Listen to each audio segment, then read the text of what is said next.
السلام علیکم ورحمۃ اللہ وبرکاتہ۔ سیدنا کریم صلی اللہ تعالی علیہ وعلی آلہ وصحبہ وسلم۔ آسان تفسیر القرآن میں آج سورہ ملک اور سورہ ملک کی آیت نمبر انشاءاللہ عز و جل 16 اور 17 لفظی با محاورہ ترجمہ اور تفسیر سے پڑھیں گے، تو آئیں تلاوت سماعت فرماتے ہیں۔ اعوذ باللہ من الشیطان الرجیم، بسم اللہ الرحمن الرحیم۔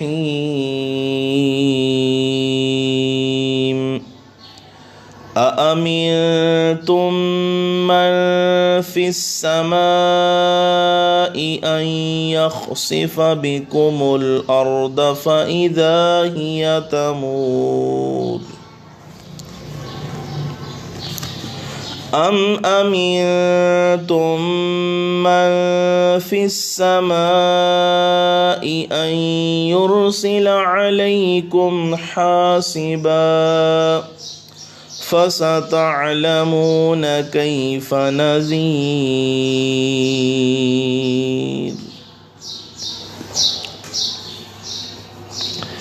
اگلی اس آیت میں اللہ تعالیٰ ارشاد فرماتا ہے، کیا تم بے خوف ہو گئے ہو اس سے جو آسمان میں ہے کہ وہ تمہیں زمین میں غرق کر دے اور زمین تھر تھر کانپنے لگے؟ کیا تم بے خوف ہو گئے ہو اس سے جو آسمان میں ہے کہ وہ بھیج دے تم پر پتھر برسانے والی ہوا؟ تب تمہیں پتہ چلے گا کہ میرا ڈرانا کیسا ہوتا ہے۔ اَأَمِنْتُمْ، کیا تم بے خوف ہو گئے ہو، من اس سے، فی السماء آسمان میں ہے، جو ان یخسفا کہ وہ غرق کر دے، بکم تمہیں، الارض زمین میں، فاذا تب ہیا تمور وہ زمین تھر تھر کانپنے لگے۔ ام امنتم، کیا تم بے خوف ہو گئے ہو، من اس سے جو، فی السماء آسمان میں ہے، ان کہ یرسلا وہ بھیج دے، علیکم تم پر، حاصبا پتھر برسانے والی ہوا، فستعلمون تب تمہیں پتہ چلے گا، کیفا کیسے، یا نذیر میرا ڈرانا ہے، یعنی میرا ڈرانا کیسا ہے تب تمہیں پتہ چلے گا۔ اب ان دو آیات کا ترجمہ کنز العرفان سے بھی کر لیتے ہیں تاکہ ہمارے لیے اور آسانی ہو جائے۔ ان دو آیات میں اللہ تعالیٰ ارشاد فرماتا ہے، کیا تم اس اللہ سے بے خوف ہو گئے ہو جس کی سلطنت آسمان میں ہے؟ کیا تم اس اللہ سے بے خوف ہو گئے جس کی سلطنت آسمان میں ہے، اس بات میں کہ وہ تمہیں زمین میں دسا دے تو وہ زمین اچانک کانپنے لگے؟ یا تم اس سے بے خوف ہو گئے جس کی سلطنت آسمان میں ہے، اس بات میں کہ وہ تم پر پتھراؤ بھیجے تو تم جلد جان لوگے کہ میرا ڈرانا کیسا تھا۔ پہلی والی آیات میں اللہ تعالیٰ نے اپنے الطاف اور احسانات کا ذکر کر کے لوگوں کو راہ ہدایت کی طرف راغب کیا۔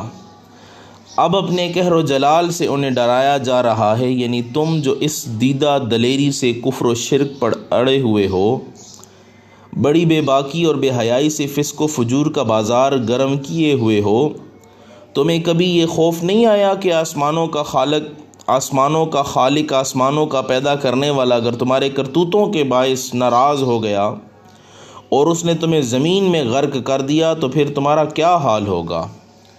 زمین تھر تھر کانپ رہی ہوگی، تم زمین کی گہرائیوں میں جذب ہوتے چلے جا رہے ہوگے۔ ہوش میں آؤ، ہوش کے ناخن لو، آنکھیں کھولو، اور اس سے قبل کہ تمہاری بربادی کا حتمی احکام جو ہے وہ صادر ہو جائے، حتمی حکم صادر ہو جائے، تلافی مافات کر لو، جو گزر چکا ہے اس پہ معافی مانگ لو۔ تمہیں کیفر کردار کو پہنچانا کون سا مشکل کام ہے؟ اگر تیز جکھڑ چلنے لگیں اور پتھر اور سنگریزے اڑ اڑ کر تم پر برسنے لگیں تو تمہارا ستیہ ناس ہو جائے گا، تمہارا نام و نشان بھی باقی نہ رہے۔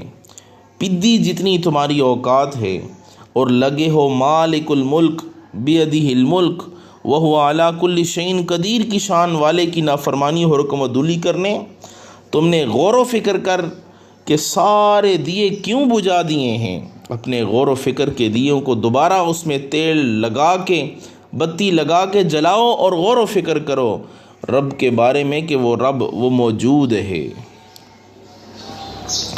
اب ان دو آیات میں من فی السماء کی کلمات مذکور ہیں جن کا لفظی معنی یہ ہے کہ جو آسمان میں ہے۔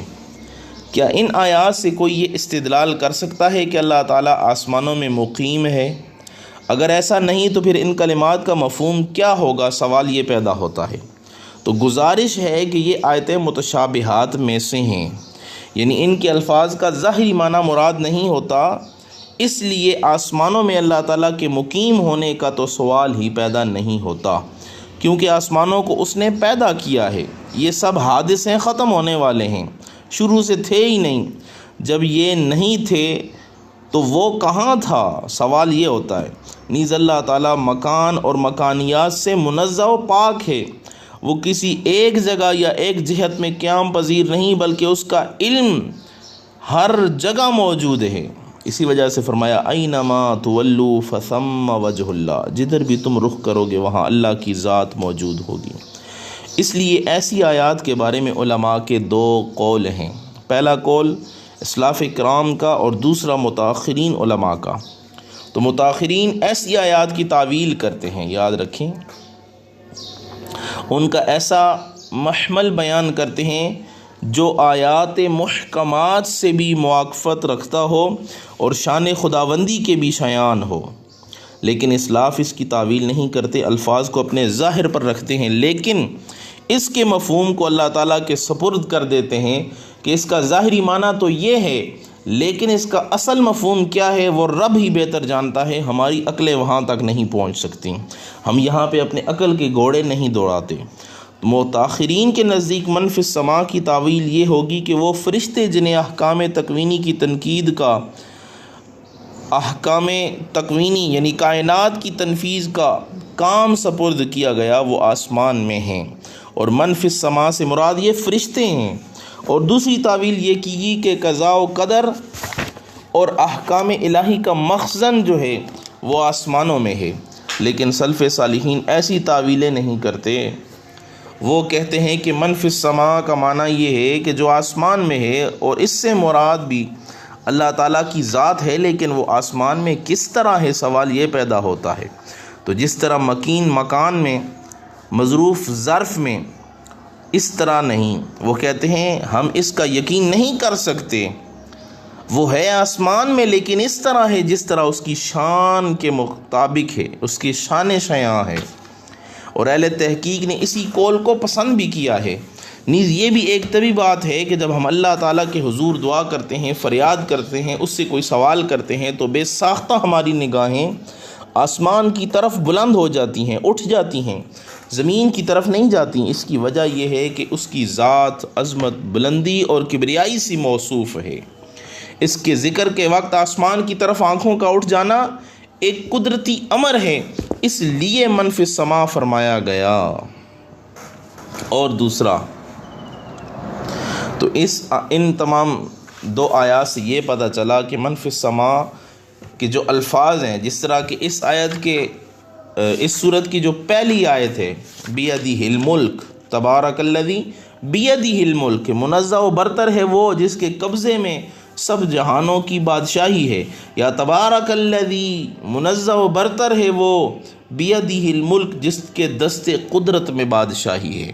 اب اس کے ظاہری معنی تو یہ ہاتھ مراد ہیں، دست قدرت مراد ہے اللہ تعالیٰ کا، لیکن اس کے ظاہر پر ہم اس کا معنی تو بیان کر دیتے ہیں، لیکن اس کا مفہوم یہ نہیں ہے کہ جس طرح ہمارا ہاتھ ہوتا ہے، اس کا مفہوم اللہ تعالیٰ کی شان کے مطابق ہے اور ہماری وہاں تک عقل نہیں پہنچ سکتی۔ اس وجہ سے ہم اس کا ظاہر معنی تو کر دیتے ہیں، لیکن اس کے مفہوم کو ہم جو ہے سمجھنے سے قاصر ہیں، کیونکہ یہ والی آیات جو ہے متشابہات میں ہیں، اور متشابہات کا معنی تلاش کرنے میں جو ہے اللہ تعالیٰ نے منع کیا ہے۔ اور یاد رکھیں ان دو آیات پہ فرمایا گیا کافروں سے کہ تم کیوں اللہ تعالیٰ کی نافرمانی کرتے ہو؟ تمہیں زمین میں قارون کی طرح خزانوں سمیت جو ہے وہ دھنسا دیا جائے گا، یا پھر حضرت لوط علیہ السلام کی قوم کی طرح تم پر بھی پتھر کی بارش ہوگی۔ تمہیں خوف کرنا چاہیے، رب سے ڈرنا چاہیے، اللہ تعالیٰ کے عذاب سے بے خوف نہ ہو جاؤ۔ اسی ضمن میں اللہ تعالیٰ نے اور بھی جو ہے وہ اسی طرح کی آیات اتاری۔ ایک اور مقام پہ اللہ تعالیٰ نے فرمایا أَفَأَمِنْتُمْ أَنْ يَخْسِفَ بِكُمْ جَانِبَ الْبَرِّ أَوْ يُرْسِلَ عَلَيْكُمْ حَاصِبًا ثُمَّ لَا تَجِدُوا لَكُمْ وَكِيلًا۔ سورہ بنی اسرائیل کی آیت نمبر 68 میں ارشاد فرمایا، کیا تم اس بات سے بے خوف ہو گئے کہ اللہ تمہارے ساتھ خشکی کا کنارہ زمین میں دھسا دے، یا تم پر پتھر بھیجے پھر تم اپنے لیے کوئی حمایتی نہ پاؤ۔ اور ایک اور جگہ فرمایا قُلْ هُوَ الْقَادِرُ عَلَىٰ أَن يَبْعَثَ عَلَيْكُمْ عَذَابًا مِّن فَوْقِكُمْ أَوْ مِن تَحْتِ أَرْجُلِكُمْ۔ آپ فرما دیجئے وہی اس پر قادر ہے کہ تم پر تمہارے اوپر سے یا تمہارے قدموں کے نیچے سے عذاب بھیجے۔ اور یہ اللہ تعالیٰ کا اپنی مخلوق پر لطف و کرم اور اس کی رحمت ہے کہ انہیں عذاب دینے پر قادر ہونے کے باوجود ان کے کفر اور گناہوں کی وجہ سے فوری عذاب نازل نہیں کرتا، بلکہ اسے مؤخر فرما دیتا ہے۔ جیسے کہ ایک اور جگہ اللہ تعالیٰ نے ارشاد فرمایا، اللہ تعالیٰ فرماتا ہے وَلَوْ يُؤَاخِذُ اللَّهُ النَّاسَ بِمَا كَسَبُوا مَا تَرَكَ عَلَى ظَهْرِهَا مِن دَابَّةٍ وَلَكِن يُؤَخِّرُهُمْ إِلَى أَجَلٍ مُّسَمًّى فَإِذَا جَاءَ أَجَلُهُمْ فَإِنَّ اللَّهَ كَانَ بِعِبَادِهِ بَصِيرًا۔ اور اگر اللہ لوگوں کو ان کے اعمال کے سبب پکڑتا تو زمین کی پیٹھ پر کوئی چلنے والا نہ چھوڑتا، لیکن وہ ایک مقرر میعاد تک انہیں ڈھیل دیتا ہے، پھر جب ان کی مقرر مدت آئے گی تو بے شک اللہ تعالیٰ اپنے تمام بندوں کو دیکھ رہا ہے۔ لہٰذا اللہ تعالیٰ کی رحمت اور اللہ تعالیٰ کے کرم کے پیش نظر اس کے عذاب سے بے خوف ہو جانا بہت بڑی نادانی اور کم عقلی ہے۔ ہر وقت رب قدیر سے یہ دعا کرنی چاہیے کہ یا رب العالمین ہمیں دنیا کے عذاب سے بھی محفوظ فرما، ہمیں قبر کے عذاب سے بھی محفوظ فرما، اور ہمیں آخرت کے عذاب سے بھی محفوظ فرما۔ آمین برحمتک یا ارحم الراحمین۔